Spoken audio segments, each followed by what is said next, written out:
Welcome back, guys. It's the Tightwad. Today I'm going to show you how to change the oil in your riding lawnmower. This particular mower is the Cub Cadet RZT50, but the same concepts apply to all riding mowers. I'm going to show you how to change the oil as well as how to change the oil filter. And this one is a side-mounted oil filter, so I'll show you tips for making less mess when doing so. So let's get to work.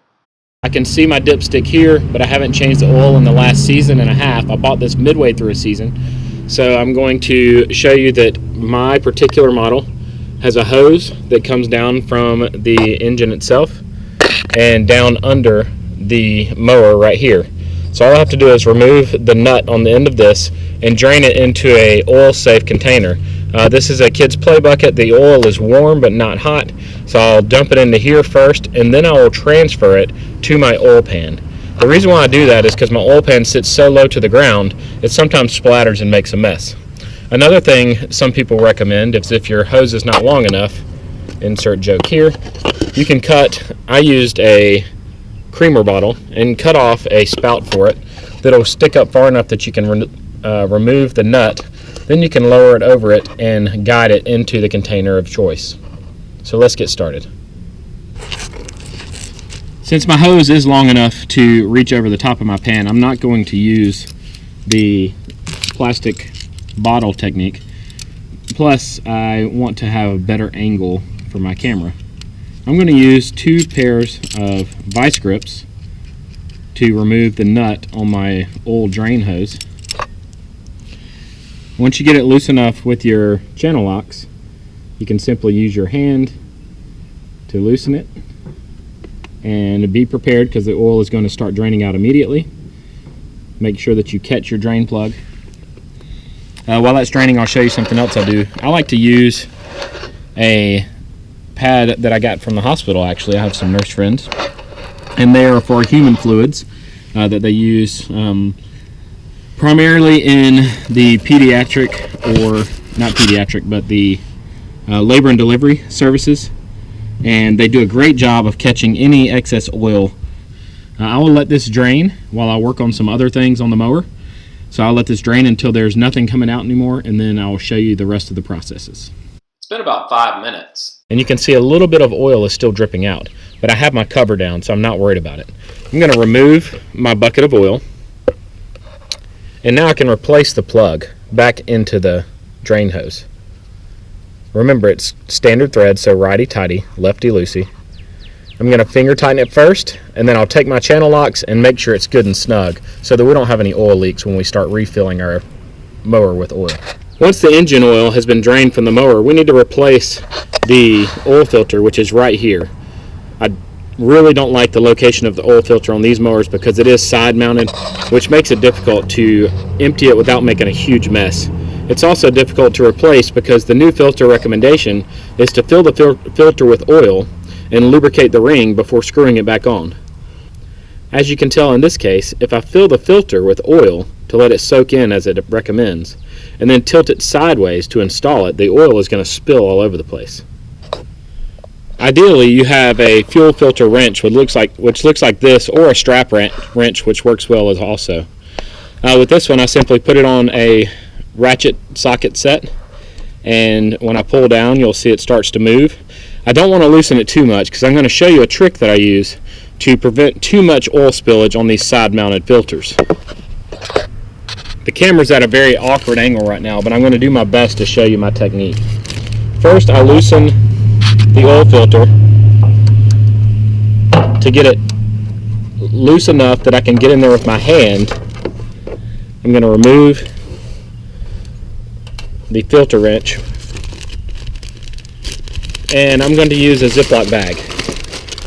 I'm going to slide the Ziploc bag over the filter and all the way up as close as I can under the cavity and pull it tight. Now, as I remove the filter, hopefully the bag catches more oil than spills. So it's a little awkward on spilling the filter, but it's definitely worth in the long run. See, the oil is already beginning to fill the bag.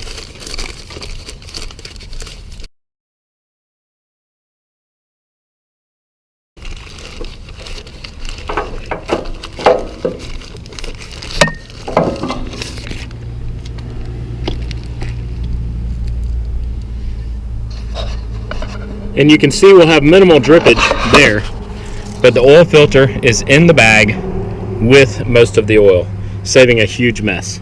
Now I'm just going to place a rag under here to catch the remaining oil that's dripping out while I prep the new filter. I have my new oil filter here, and I'm going to place it on my rag here so that I can easily fill it up with oil. And you'll want to pay close attention to what I do here. I fill it up as the recommendations stay to the bottom of the threads, and I smooth an oil coating onto the filter ring here,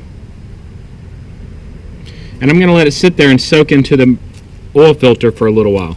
It wants me to leave the oil filter full of oil, but since it's a side mounted oil filter, that causes a problem. The main reason why you put oil into these filters before you start screwing them back on is so that you can let the paper filter that's inside here soak in oil. It makes the engine work less hard to do it after the process has been completed.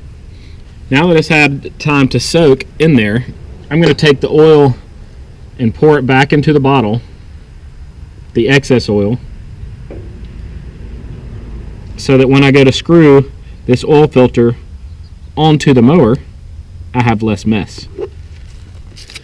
Now the new filter has been finger tightened in place, and I'll use my ratchet to tighten it down, not overly tight but snug, onto the mower.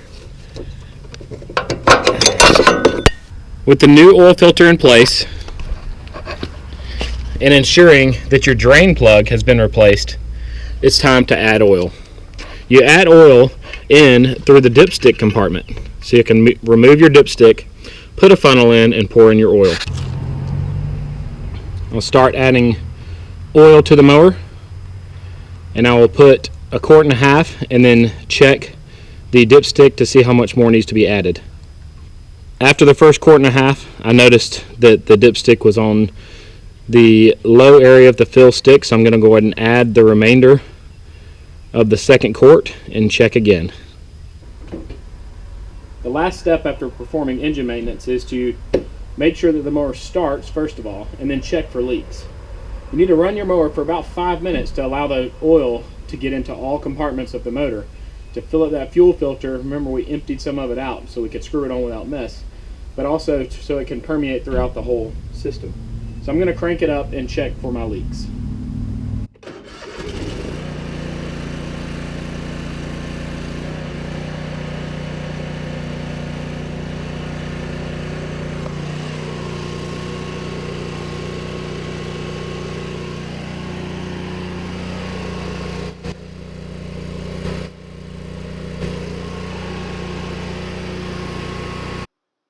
I hope you found this video showing how to change the oil on your riding mower helpful.